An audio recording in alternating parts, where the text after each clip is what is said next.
Pendant les années de la guerre des voix, parler était devenu dangereux. D'abord vinrent les décrets, des mots interdits, des noms effacés, des livres brûlés sur les places comme s'ils étaient des pestes reliées. Puis vinrent les bruits, des coups de feu, des sirènes, des cris qui ne s'arrêtaient jamais. Enfin, le silence, épais, humide, incrusté dans les murs et les vêtements. Le village de Pedrarubra fut l'un des derniers à être oublié. Là-bas, après le départ des soldats, plus personne ne parlait en public. Les enfants apprenaient à écrire avant de savoir parler, et les anciens portaient les lèvres scellées par de vieilles promesses. C'est dans ce décor qu'apparut Élisée, un homme sans âge précis, portant un chapeau de paille usé et des yeux qui semblaient écouter plus qu'ils ne voyaient. Personne ne savait d'où il venait.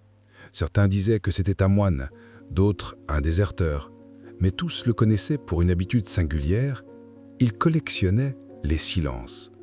Pas les mots, ni les murmures, les silences. Élisée parcourait les maisons avec un sac en cuir et des petits flacons de verre transparent. Il demandait la permission d'un signe de tête avant d'entrer.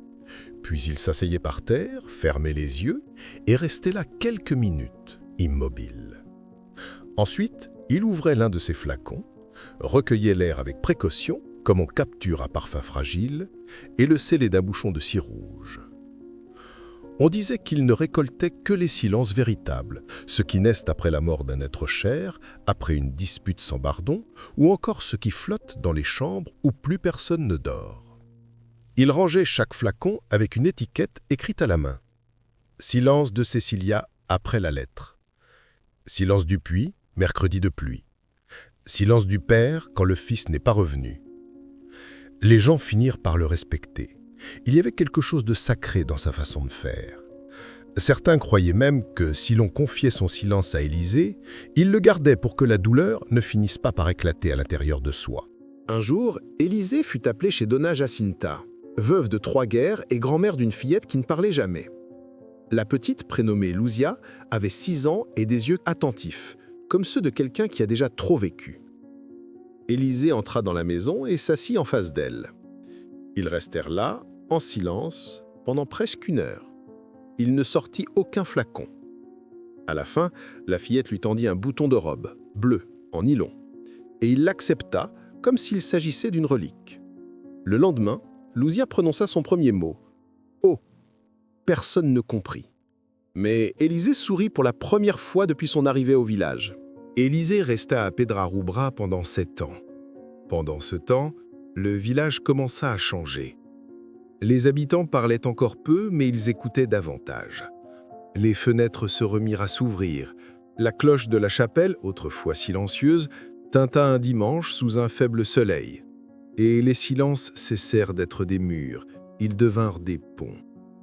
Puis, par un matin brumeux, Élisée partit. Il laissa son sac en cuir à la porte de l'ancienne école, accompagné d'une lettre. Non écrite, mais seulement marquée de petits points et de lignes. Un vieil homme, affirmant comprendre le code, déclara qu'elle disait « Les silences ne doivent pas être oubliés. Ils sont ce qui reste quand le monde nous exige trop. » Aujourd'hui, là où se trouvait la maison de l'institutrice décédée, il y a un musée.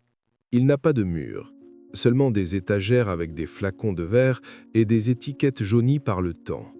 Personne n'ouvre les flacons, mais ceux qui s'en approchent sentent, sans entendre, des histoires entières se tordre à l'intérieur.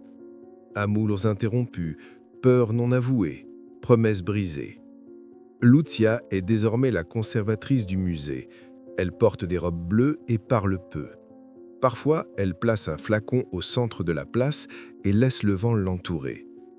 On dit que si l'on ferme les yeux et écoute attentivement, on peut entendre ce qui n'a jamais été dit. Personne n'a plus jamais vu Élisée. Mais certains disent que dans les villes en ruine et les déserts de béton, il continue de marcher avec ses flacons, recueillant les silences avant que le monde ne les oublie.